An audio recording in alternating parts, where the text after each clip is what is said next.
नमस्कार, आप देख रहे हैं तिवारी भाई। मैं हूं वेद प्रकाश।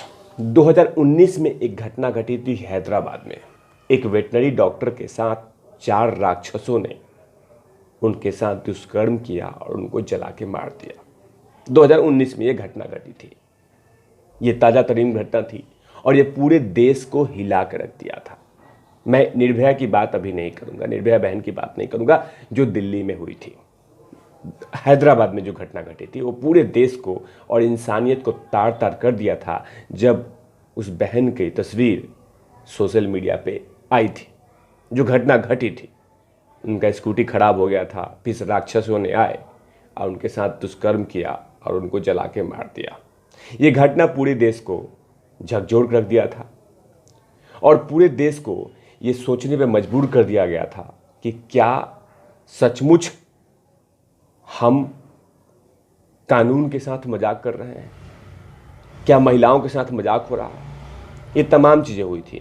उस समय बहुत सारे बॉलीवुड कलाकार, तमाम बॉलीवुड कलाकार सोशल मीडिया पे बहुत सारे फोटोग्राफ्स डाले, बहुत सारी ये बातें बोली, ये बातें बोली, वो बातें बोली, सरकार से आंख मिला के सवाल पूछा, लगातार सोशल मीडिया पे बातें रखी जब वो हैदराबाद की घटना घटी थी।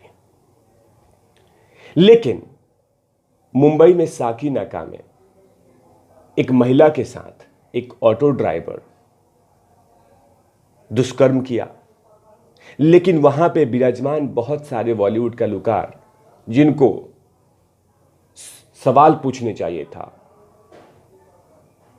उस महिला के लिए न्याय की बात करनी चाहिए था, लेकिन वो तमाम लोग अभी मुंह पे टेप बांध के बैठे हुए हैं। वो कुछ नहीं बोल रहे हैं, वो कुछ नहीं कह रहे हैं। लेकिन बाकी अन्य जगहों पे ऐसी होती है बातें, तो उस समय पंपलेट लेके आना, उस समय इस तरह के सोशल मीडिया पे इन्वायरमेंट बनाना, इस तरह की एक एक एक एक एक एक, एक षड्यंत्र रचना, जैसे मानो कि यही लोग वो उस महिला के न्याय के ठेकेदारन बन गई हैं।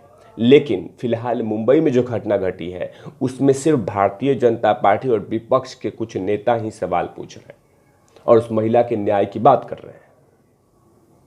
लेकिन उसमें सबसे बड़ी ठेकेदारन जो है बॉलीवुड की, वो जया चाची गायब है। जया चाची कुछ नहीं बोल रही हैं, कुछ नहीं कह रही हैं, न न्याय के लिए सड़क पर उतरी, न कुछ कहा, न कुछ बोला, चुपचाप बैठी हुई हैं, कुछ नहीं बोल रही हैं, न कुछ कह रही हैं। बाकी गैर राज्यों में होता है तो वो फूट फूट के रोती हैं, चिल्लाती हैं, दुख उनका छलक जाता है। लेकिन मुंबई में ही साकीनाका में बहुत सारे बॉलीवुड कलाकारों के आसपास उनका रेसिडेंस होगा, लेकिन उन तमाम लोगों ने कुछ भी नहीं कहा, छोटे से एक फॉर्मेलिटीज पूरा कर दिया। लेकिन इस घटना को लेकर कहीं पे भी आक्रोश नहीं जताया। जया चाची थी कि हैदराबाद की घटना को लेकर संसद में कहा था कि उन राक्षसों को भीड़ के बीच दे देना चाहिए ताकि भीड़ ही उसका मॉब लिंचिंग करे, उनको कूट दे, उनका इलाज कर दे। ये जया चाची कह रही थी। निर्भया केस में फूट फूट के रोई थी, सरकार से खूब से सवालें पूछे थी, लेकिन फिलहाल अभी बिल्कुल चुपचाप गायब है। ऐसे बहुत सारे कलाकार हैं जो इस बात को टच ही नहीं कर रहे। जिस महिला के साथ घटना घटी थी वो हमारे बीच अब नहीं है। जिनके साथ वो राक्षस ने जिस तरह का घोर घटना किया, वो हमारे बीच, हमारे महिला नहीं है वो। लेकिन न्याय की बात कर रहे हैं तो सिर्फ भारतीय जनता पार्टी विपक्ष के नेता वहां पे लगातार सवाल पूछ रहे हैं, लगातार पूछ रहे हैं कि क्या, कब तक, कब न्याय मिलेगा। कभी महाराष्ट्र पुलिस से सवाल पूछ रहे हैं, कभी महाराष्ट्र सरकार से पूछ रहे हैं, लेकिन न्याय की गुहार लगाई जा रही है। लेकिन वहां विराजमान कुछ कलाकार बिल्कुल चुपचाप हैं और वो बेहतर बड़े बड़े कलाकार हैं जो बाकी मुद्दों पे बात करते हैं, बाकी मुद्दों पे बात रखते हैं। उसी बीच बहुत सारे कलाकारों पर एफआईआर भी हो गया था, लगभग 38 एफआईआर, कि उन्होंने एक दुष्कर्म महिला जिनके साथ गलत हुआ था उनकी तस्वीर सोशल मीडिया पर शेयर कर दिया था। यानी उन 38 ने उस महिला के लिए न्याय की बात की थी, लेकिन फिलहाल इस महिला के न्याय की बात कोई नहीं कर रहा है। कोई मामला में पड़ना ही नहीं चाहता, कोई लफड़े में फंसना ही नहीं चाहता। क्या करें? क्या पता कहीं ट्वीट कर दिया तो सरकार के खिलाफ चले जाएंगे, सरकार से सवाल पूछना पड़ेगा। लेकिन बात सरकार की नहीं है, बात है वुमेन सेफ्टी की। और मैंने अपने वीडियो में कहा है कि जहां पे भी किस महिला के साथ कुछ गलत होता है तो पूरा देश रोता है और सरकारों से सवाल पूछी जानी चाहिए। लेकिन जब बात आती है किसी और राज्य का, किसी और जिले का, तो उस समय ये तमाम बॉलीवुड के कलाकार अपने अपने घर से, अपने अपने बिल से बाहर निकल जाती हैं और पंपलेट छपवाती हैं, सोशल मीडिया पे डालती हैं। मैं तो बात कर रहा हूँ करीना कपूर की भी, मैं बात कर रहा हूँ सोनम कपूर की भी। ऐसे बहुत सारे कलाकार हैं, प्रियंका चोपड़ा जी, ये तमाम लोग, कि जब न्याय के लिए दूसरे राज्य में ऐसी घटना घटती है तो वो बाहर निकलेंगी, सोशल मीडिया पे बड़े बड़े शब्द कहेंगी।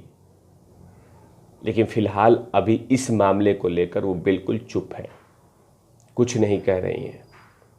मैंने सोशल मीडिया पे बहुत सारे, मैंने गूगल पे सर्च करने की कोशिश की कि क्या कुछ बड़े कलाकारों ने कुछ कहा है जो बाकी समय पे बोलते हैं, बाकी मुद्दों पे बोलते हैं, क्या इस मुद्दों पे कुछ बोलेंगी? क्योंकि मुद्दा ये अभी शांत नहीं हुआ है।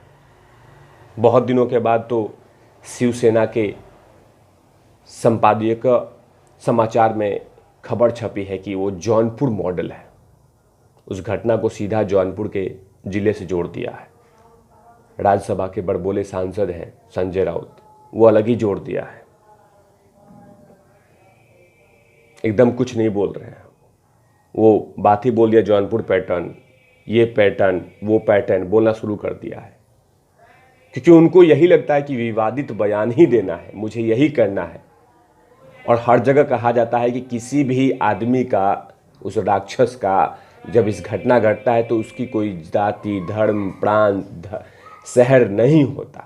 उसका सिर्फ यही होता है कि उसको हवालात में डालिए, उसको सजा दीजिए। लेकिन ये सब चीज़ें नहीं दिखता संजय राउत को, वो सीधा जौनपुर पैटर्न दे दिया। ऐसे बहुत सारी घटना घटी है महाराष्ट्र में जो इंसानियत को झकझोर देती है। कोई भी घटना महिलाओं के साथ गलत होता है तो वो इंसानियत को तार तार करता है कि महिलाओं को क्यों नीचा जाता है, क्यों ऐसा किया जाता है। लेकिन नफरत है, अंदर में जहर पल रहा है कि हाँ, हम गलत बयान ही देने के लिए पैदा हुए हैं, हम इस तरह के बयान ही देंगे।